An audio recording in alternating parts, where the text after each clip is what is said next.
అప్పిచ్చిన పాపానికి ఆర్థికంగా నష్టపోవడమే కాక తమ ప్రాణాలకు కూడా గ్యారెంటీ లేదని బాధితులు వాపోతున్నారు. తీసుకున్న అప్పు తీర్చకపోగా తమకున్న బలంతో దేనికైనా తెగించడానికి సిద్ధపడే మోసగాళ్ల నుంచి రక్షణ కల్పించాలని కోరుకుంటున్నారు. ప్రశాంతంగా ఉండే విశాఖలో ఆర్థిక నేరాలు పెచ్చిమీరుతున్నాయని పోలీస్ కమిషనరేట్ పరిధిలో సోమవారం నిర్వహించిన పబ్లిక్ గ్రీవెన్స్ లో వస్తున్న ఫిర్యాదులను చూస్తే తెలుస్తుంది. ఇందులో ఎక్కువగా మహిళలే బాధితులుగా ఉండడం, వారికి ఎలాంటి అండ లేకపోవడం కూడా ఒక ప్రధాన కారణమని చెప్పాలి.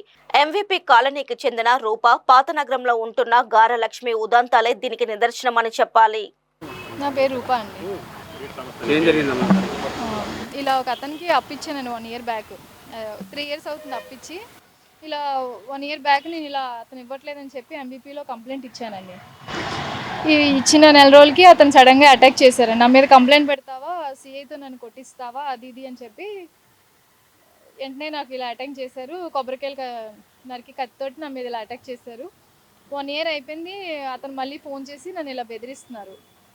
మళ్ళీ నీకు కేసు వాపస్ తీసుకోకపోతే నీకు మళ్ళీ అదే జరిగిన డేట్కి నీకు మళ్ళీ అదే గతి పడుతుంది, అది ఇది అని మాట్లాడారు. వెంటనే ఎంబీపీ పోలీస్ స్టేషన్కి వెళ్ళి కంప్లైంట్ పెట్టించాను.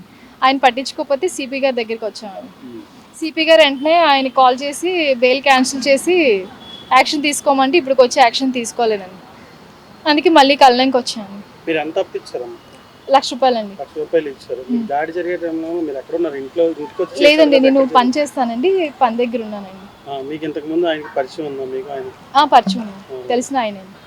ఇప్పుడు మీరు ఏం న్యాయం కోరుతున్నారు? అతని నుంచి నాకు ఏం జరగకుండా ఉంటే చాలా, నా పిల్లలు అన్యాయం అయిపోతారు నాకేమైనా అయితే. నేను అందుకు ఏం చేస్తానని చెప్పి బెదిరిస్తున్నారు? మళ్ళీ చంపుతానని బెదిరిస్తున్నారు. పోలీసులు కంప్లైంట్ పెట్టారు కదా, మీకు సపోర్ట్ చేయట్లేదు? సపోర్ట్ చేయట్లేదు, ఆయనే సపోర్ట్ చేస్తున్నారు. సిపి గారిని అప్రోచ్ చేయండి అన్నారు కదా, ఏం చెప్పారు? వెంటనే ఆయన్ని అరెస్ట్ చేయమన్నారు, బెయిల్ క్యాన్సిల్ చేసి. ఇప్పుడు దాకా ఏం లేదు. సిపి గారు చెప్పినా కూడా పట్టించుకోవట్లేదు? లేదు, పట్టించుకోలేదు. మీ మీద అటాక్ జరిగింది అన్నారు కదా, ఏంటి ఇప్పుడు జరిగింది? ఎక్కడెక్కడ గాయాలు? కాలు మీద, చేతి మీద, నడుము మీద, వెనకాల బీప్ మీద.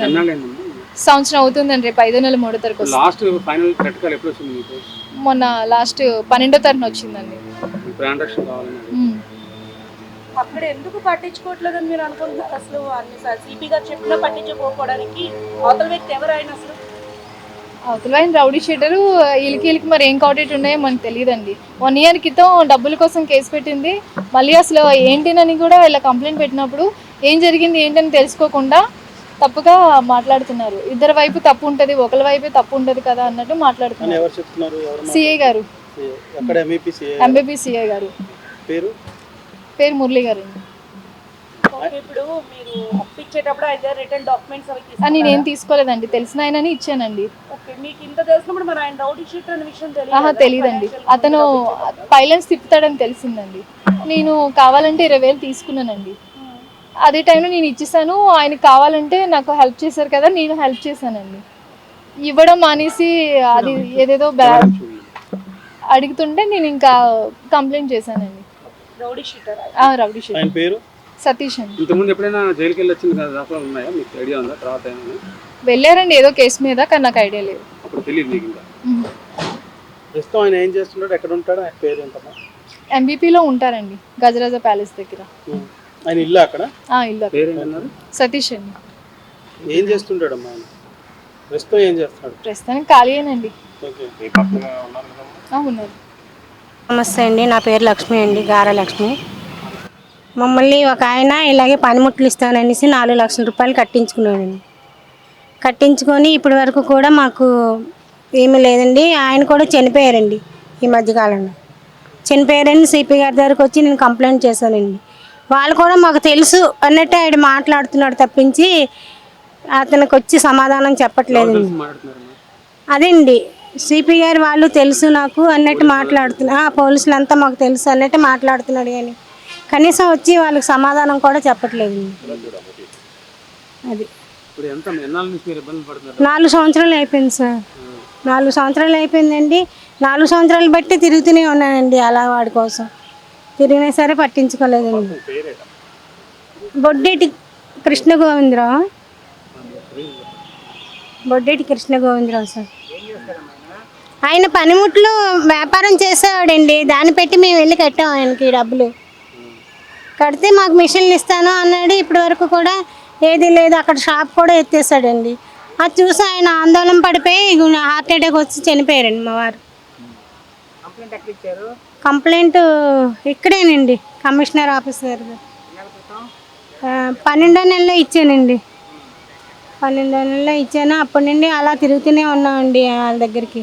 ఇప్పుడు ఏంటో మీ కుటుంబ పరిస్థితి ఏంటి? రావాల్సిన డబ్బులు రాకపోతే చాలా ఇబ్బంది పడుతున్నాను సార్ నేనైతే. ఎంతమ్మా బాకీ ఉన్నాడు? 4 లక్షలు. ఏ పరికరాలమ్మా అవి? అదేనండి, అగరబత్తీలు ఆకులు తయారు చేసుకుంటాం కదండి అవి. మేము ఉండేది మనోరమ బ్యాక్ సైడ్ సార్. అతను వచ్చి వేపగుంట జంక్షన్ సార్. అక్కయ్యపాలెం ఉంటున్నాడండి ఇప్పుడు. అప్పుడు వేపగుంట జంక్షన్లో మేము పెట్టాం షాప్ అని, అక్కడ తీసుకెళ్ళి చూపించాడండి. చూపిస్తే నేను అక్కడే అన్నీ చూసి అప్పుడు కట్టారు ఈయన. కడితే మాకు 15 రోజుల్లో కల్లా వచ్చేస్తాయి, మీకు పనిముట్లు ఇచ్చేస్తాను అన్నాడు. కానీ ఇప్పటి వరకు ఏమీ తేలేదండి. తేలేదే డబ్బుల కోసం కూడా చాలా ఇబ్బంది పెడుతున్నాడండి. ఇల్లు మారిపోతున్నాడు తప్పించి ఆయన అడ్రస్ కనుక్కోవడానికి నాకు ఇది అవ్వట్లేదు.